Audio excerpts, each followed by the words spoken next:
Olá, queridos amigos, tudo bem com vocês?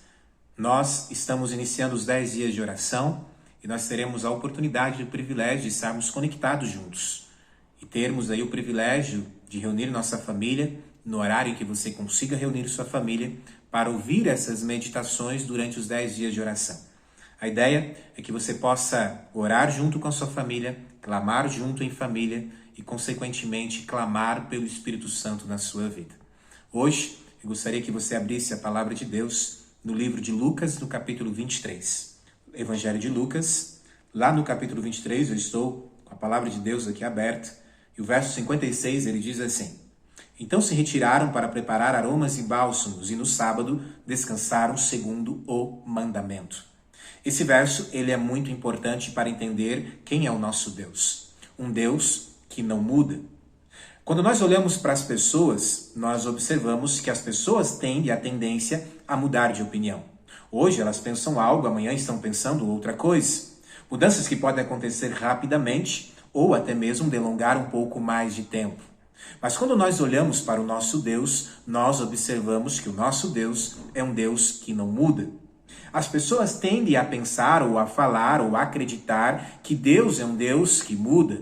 E colocam, por exemplo, o fato que Deus mudou os 10 mandamentos. Porém, todavia, ao olhar para a palavra de Deus, nós observamos que Deus não muda e que Deus não mudou os mandamentos dele. Pelo contrário, quando você vai, por exemplo, em Mateus capítulo 5, no versículo 17 e 18, você irá observar que o próprio Jesus, quando se fez carne, habitou entre nós, ele disse que não veio para mudar a lei, mas sim para cumprir. E ainda mais, ele diz que nem o i e nem um tio pode ser tirado da lei até que tudo se cumpra.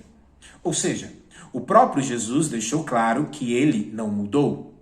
E, por exemplo, quando nós vamos aqui ao texto que nós lemos no livro de Lucas, capítulo 23, nós observamos aqui o contexto da morte de Jesus.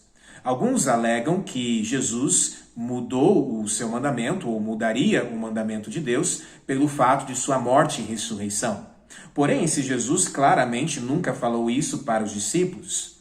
Por exemplo, no verso 56, ao qual nós lemos, nós vemos aqui o contexto da morte de Jesus e as mulheres aqui indo preparar aromas e bálsamos, e no sábado elas descansam segundo o mandamento. Quando você vai, por exemplo, ao verso 54 do capítulo 23 de Lucas, você vai ver aqui dizendo, era o dia da preparação e começava ali o sábado. Quando você vai em Marcos capítulo 15, você vai ver que esse dia da preparação era a sexta-feira.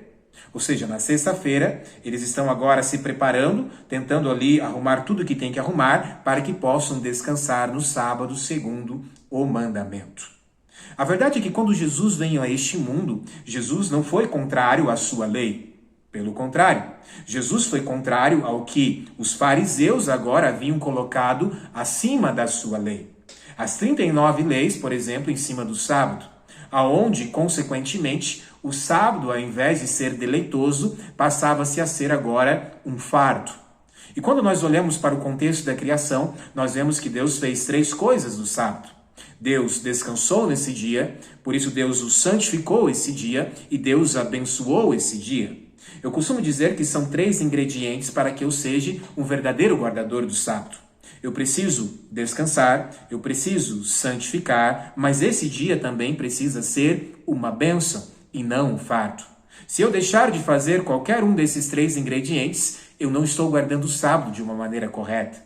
A verdade é que Jesus está ensinando eles a guardarem o sábado de uma maneira correta, porque o próprio Jesus, ele é o Senhor do sábado, como diz em Lucas capítulo 6, verso 5. A verdade é que quando nós olhamos para as pessoas, nós entendemos sim, pessoas tendem a mudar. Porém, quando nós olhamos para Deus, nós percebemos claramente que o nosso Deus não muda. E ele também não autoriza ninguém a mudar.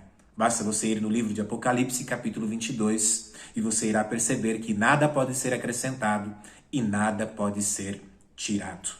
O nosso Deus é um Deus que não muda. E o sábado é um presente dele para mim e para você. Que nós possamos conhecer mais sobre esse assunto se não o conhecemos.